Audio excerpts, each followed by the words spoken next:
காஞ்சிபுரம் மாவட்டம் நந்திமேடு ஏரிக்கரை பகுதியில் கடந்த 4ஆம் தேதி எரிந்த நிலையில் சடலம் ஒன்று கிடப்பதாக சுங்குவார் சத்திரம் போலீசாருக்கு தகவல் கிடைத்தது. இதையடுத்து அங்கு சென்ற போலீசார் உடலை கைப்பற்றி காஞ்சிபுரம் அரசு மருத்துவமனைக்கு அனுப்பி வைத்தனர். பிணக்கூராய்வு நடத்தப்பட்டதில் கொல்லப்பட்டவர் 30 வயது மதிக்கத்தக்க ஆண் என்றும் உடலில் வெட்டுக்காயங்கள் இருப்பதும் தெரிய வந்தது. அந்த நபரின் கைகால்களை கட்டி வெட்டிய பின் பெட்ரோல் ஊற்றி உயிரோடு எரித்துக் கொண்டிருக்கலாம் என்றும் கண்டறியப்பட்டது. உடலில் அங்கு அடையாளங்கள் தெரியாத அளவுக்கு சடலம் சிதைக்கப்பட்டுள்ளதால் கொலையாளிகள் திட்டமிட்டு கொலை செய்யக்கூடியவர்கள் என்பதும் தெரிய வந்துள்ளது. இந்த கொலை சம்பவம் தொடர்பாக கொலை வழக்கு பதிவு செய்த சுங்குவார் சத்திரம் போலீசார் குற்ற ஆவண காப்பகத்தில் உள்ள கணினி மூலம் உயிரிழந்தவரின் உடலை படமாக வரைந்துள்ளனர்.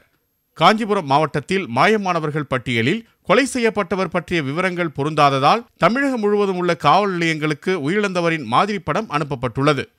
கொலை செய்யப்பட்ட நபர் குறித்த விவரங்கள் தெரியும் பட்சத்தில் 9840285333 9489959325 என்ற எண்ணில் தெரிவிக்கலாம் எனவும் சுங்குவார் சத்திரம் காவல் நிலைய ஆய்வாளர் தெரிவித்துள்ளார். கொல்லப்பட்டவர் மற்றும் கொலையாளி யாராக இருக்கக்கூடும் என போலீசார் தீவிர விசாரணை மேற்கொண்டு வருகின்றனர்.